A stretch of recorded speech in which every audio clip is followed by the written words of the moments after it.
الحمد لله حمدا كثيرا طيبا مباركا فيه والصلاة والسلام على سيد الأنبياء والمرسلين محمد وآله وصحبه أجمعين. زموږ اوس درس توحید باره کې د اقسام ذکر کړل، د شرک اقسام، منافقت ذکر کې، اسلام دغه نوړو سره د عبادت مثلا ذکر کړل، درومدار د عبادت محبت د خوف د رجا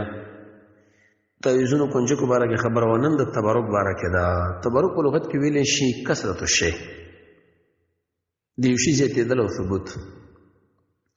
شرع کې سره ویل شي طلب البرکت، اهل علم فرمایي د برکت طلب دی د هغې امید دی او عقیده ساتل. دا په دوه قسمه دی، یو جایز دی او ناجایز. جایز دی ته ولګېږي لکه سړی تبرک ونیسي په ذات د محمد رسول الله صلی الله علیه وسلم او په هغه څه باندې چې هغه پیغمبر د بدن نه جدا دي. لکه په طور مثال صحابي رسول الله صلی الله علیه وسلم وینه وڅکله، یو د مخ باندې ورته خوله کېښوده،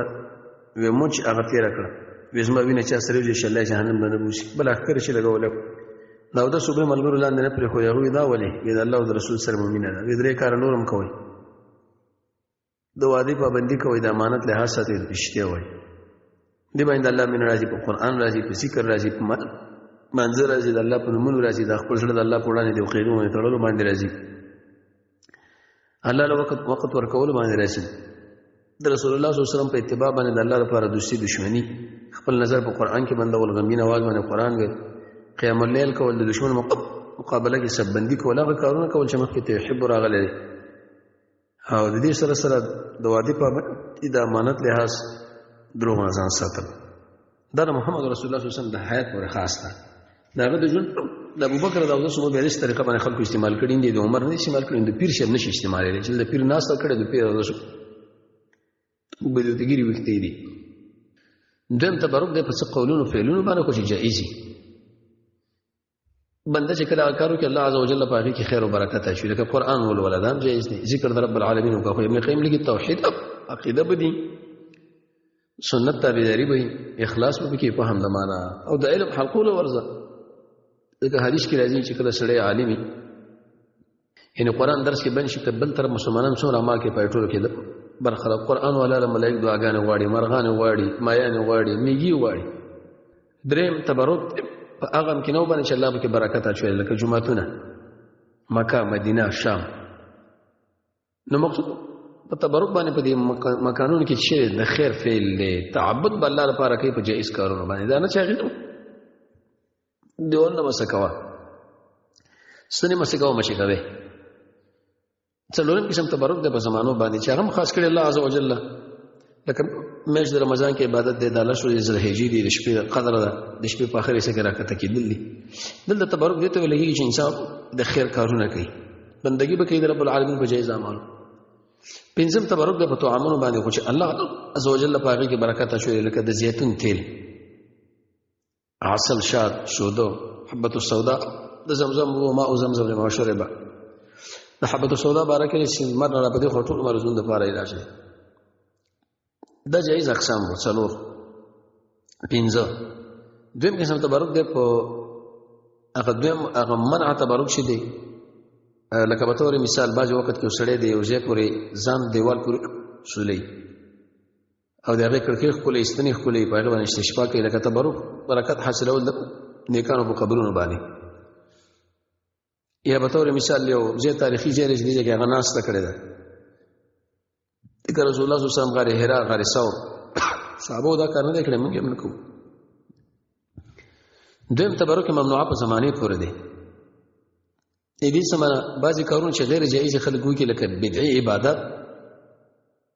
په داسې یو ځای کې لکه خلک وایي چې موږ د محمد رسول الله صلی الله علیه وسلم میلاد مناوو، د معراج شپه مناوو، د اسراء شپه مناوو، دغه نصف شعبان دې باره کې به څومره روایت راغلی، هغه ټول ضعیف دي. نواب سید حسن خان فتح البیان کې لیکلي، ابن کثیر او شیخ عبدالسلام رحمه الله د سورې احکام غالبا د روایت په تشریح کې کړې ده. دریم قسم چې دی تبرک دی په زوات د صالحینو د هغې په اثارو باندې. د یو بشر په ذات باندې تبرک نشي اثرېدلی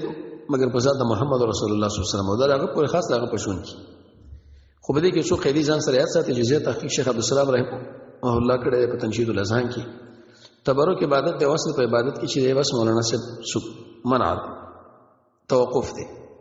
قرآن و سنت چې سویلا ومني. دویم برکت ټول د الله د خوانه دی مالک هغه ورکوونکی بل جانب نه طلب کوي او د شي ویل شي چې د ستاره برکت د وجنه د ډوډۍ په اړه دا کار مو کو د شي نشول چې د الله برکت وسره برکت د وجنه ابن قیم شپ دینه معنا کړی دریم تبرک په هغه څه باندې چې ثابتي کی برکت هغه پیدا نه ورکه مگر موحد مؤمن له څلورم تبرک په هغه څه باندې چې هغه ثابت کړي هغه تبرک شرعاً واجب ده چې هغه په شریعت طریقې بدعت پکې نه دي چې طریقې پکې نه چې سنت نه کړي او تا غیر راوړل کیږي په باب د اسباب کې درې قاعدې ځان سره یاد ساتئ یو اعتماد د فاعل له اسباب الله نو واجب ده چې دا صرف رب العالمین باندې نه په سبب مؤثر حقیقي باغ نه غني ځکه الله عز وجل مسبب ده موجود کړي دویم د شی وایي چې د اسباب دا مرتد دي رب العالمین په قضا او تقدیر دریم طریقه د اثبات د دې خبرې چې یو شی د لپاره سبب جوړیږي دوه شی دي یو په طریقې د شرعي د رسول الله صلی الله علیه وسلم حسن ذکر کړی چې دا شفا د دلیل پیدا لري چې فيه شفاء للناس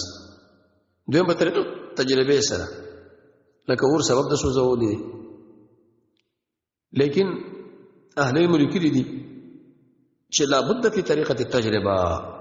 په دې کې تجربه ضروری ده سبب ان شاء الله د وسیله با ذکر کو د ذبح غیر الله الله رب عزت موږ تاسو د قرآن